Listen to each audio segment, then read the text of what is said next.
Assalamualaikum warahmatullahi wabarakatuh. Alhamdulillah, wassalatu wassalamu ala rasulillah Sayyidina Muhammad wa ala alihi wa sahbihi wasallim, amma ba'd.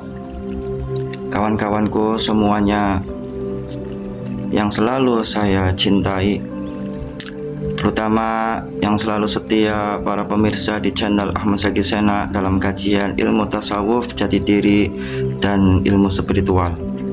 Pada malam kali ini saya akan mengangkat suatu pembahasan, yaitu ikhtiar dan tawakal. Apa yang dimaksud dengan ikhtiar dan tawakal? Kalau kita secara definisi, ya, ikhtiar adalah suatu usaha kemampuan manusia yang telah diberikan kemampuannya dari Allah untuk mencari karunia Allah, untuk mengoptimalkan potensi-potensi yang ada dalam diri kita, untuk menyelesaikan urusan kita agar memperoleh karunia dari Allah Subhanahu wa Ta'ala. Jadi secara garis besarnya, usaha manusia untuk memperbaiki keadaan. Sedangkan tawakal adalah suatu keadaan jiwa, suatu keadaan ruh batiniah kita untuk pasrah keutuhannya dalam genggaman Allah, dalam keutuhannya dipasrahkan semuanya kepada Allah. Jadi dalam tataran syariat itu sering kita mendengar suatu kalimat ikhtiar. Kita berusaha semaksimal mungkin. Setelah kita selesai usahanya, kita menyerahkan urusannya kepada Allah. Kalau demikian, perlu diperdalam kembali, diperbaharui kembali. Kalau demikian, berarti kita masih menyatakan usaha kita itu memiliki kemampuan kita sendiri. Kita memiliki kemampuan usaha kita sendiri. Setelah kita selesai usaha kita, baru kita menyerahkan urusannya kepada Allah. Memang demikian, tidak disalahkan. Itu kan secara syariat. Kalau secara pandangan tasawuf, itu adalah dari kita berusaha, dari kita berikhtiar untuk mengharapkan ridho Allah, kita untuk memperbaiki keadaan kita. Di dalamnya itu kita bertawakal.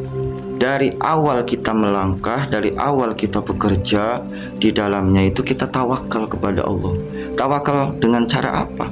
Tawakal dengan cara menghubungkan ruh kita kepada Allah. Allah lah yang memberikan kekuatan kepada kita, daya dan upaya, usaha dan tenaga untuk menyelesaikan, melakukan suatu pekerjaan, sehingga pekerjaan itu bisa terselesaikan ataupun belum terselesaikan.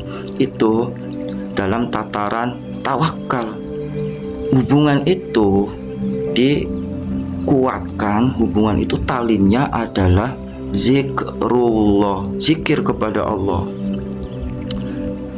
Dalam suatu riwayat, Nabi Muhammad melihat sahabat itu bertanya kepada Rasulullah, "Ya Rasulullah, saya bertawakal saja, tidak mau mengikatkan tali kengkang kuda ini."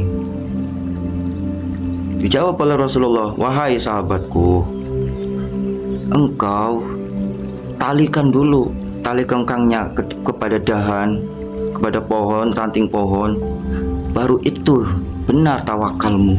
Jadi yang namanya tawakal ada ikhtiar. Di dalam ikhtiar ada tawakal. Seperti itu. Sebagaimana pula di dalam ayat Al-Quran menjelaskan dalam surat Al-Jum'ah ayat 10 yang berbunyi, Bismillahirrahmanirrahim, "Fa'idha qudiyatis salatu fantashiru fil ardi wabdahu min fadlillah wadhkurullaha katsiran la'allahum tuflihun." Apabila engkau telah menyelesaikan sholat, maka bertebarlah di muka bumi ini untuk mencari karunia Allah. Itu berarti ranahnya ranah ikhtiar, memaksimalkan potensi kita, badan kita, fisik kita untuk bekerja, untuk berikhtiar, berusaha. Wabtahu min fadlillah, untuk mencari karunia Allah. Wadhkurullaha katsiran la'allakum tuflihun. Maka perbanyaklah kamu berzikir kepada Allah, ingat kepada Allah agar kamu memperoleh keberuntungan. Nah, itu namanya masuknya ke tawakal. Ya, tawakal. Jadi jangan dipisahkan antara ikhtiar dengan tawakal. Di dalam ikhtiar ada tawakal. Di dalam tawakal dasarnya adalah ikhtiar. Seperti itu. Pun pula masalah ikhtiar dan tawakal pernah diperbincangkan oleh Imam Syafi'i kepada gurunya. Wahai guruku, bagaimanakah kita untuk memperoleh rizki? Apakah dengan ikhtiar apa tawakal? Kalau menurut saya, rizki akan datang dengan berikhtiar. Kata gurunya, wahai muridku Syafi'i, apabila engkau benar-benar bertawakal dengan benar, maka rizki pun akan datang. Jadi antara ikhtiar dan tawakal itu sedikit berbeda, tapi bukan berarti berbeda, nanti ada titik temunya. Maka Imam Syafi'i keluar untuk mencari kekaruniaan Allah, atau yang dimaksud dengan wabtahu min fadlillah fangtashiru fil ardi, untuk bertebar di muka bumi ini untuk mengharap karunia Allah. Pada suatu ketika ada orang yang sedang memanen kurma. Imam Syafi'i membantu orang yang memanen kurma itu untuk mengumpulkan, memetik kurma itu biar cepat banyak dapatnya. Akhirnya karena merasa ada jasanya Imam Syafi'i itu, walaupun awalnya tidak mengharapkan itu, karena orang yang memiliki pohon kurmanya itu mengasihkan ucapan terima kasih. Akhirnya dibawalah satu kantong dalam wadah itu pulang kepada gurunya. Wahai guruku, benar apa kata saya? Sesungguhnya rezeki itu datang dengan ikhtiar. Karena saya ingin berkhidmat kepada engkau, ini saya kasih sebagian dari kurma itu. Saya ingin mengharap keberkahan dari engkau sebagai guru saya. Wahai Syafi'i muridku, aku juga benar. Apabila engkau bertawakal dengan benar, maka rizki pun akan datang. Buktinya saya mendapatkan kebahagiaan rizkinya. Jadi Imam Malik bukan berarti tidak berikhtiar. Ikhtiar Imam Malik adalah mengabdi kepada Allah, dengan mendekatkan diri kepada Allah, dengan mengamalkan ilmunya untuk mendidik murid-muridnya, di antaranya Imam Syafi'i.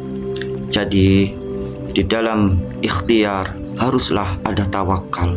Tawakal di sini dalam arti kita untuk melangkahkan ikhtiar kita dari awal, dari kita bekerja, melangkahkan kaki kita, memiliki ide dan rencana, kita melakukan tahap demi tahap. Itu selalu hati kita, ruhani kita berhubungan kepada Allah, berzikir kepada Allah, karena tidak ada daya dan upaya melainkan dengan izin Allah. La haula wala quwata illa billahil aliyil azim. Maka Allah pun akan memberikan karunia-Nya, keberuntungan kepada kita, sebagaimana yang di dalam surat Al-Jumu'ah ayat 10, wadhkurullaha katsiran la'allakum tuflihun. Maka kamu perbanyaklah berzikir kepada Allah agar kamu menjadi orang yang beruntung. Semoga ada manfaatnya dari penjelasan tentang ikhtiar dan tawakal. Mohon maaf atas segala kurangnya. Wassalamualaikum warahmatullahi wabarakatuh.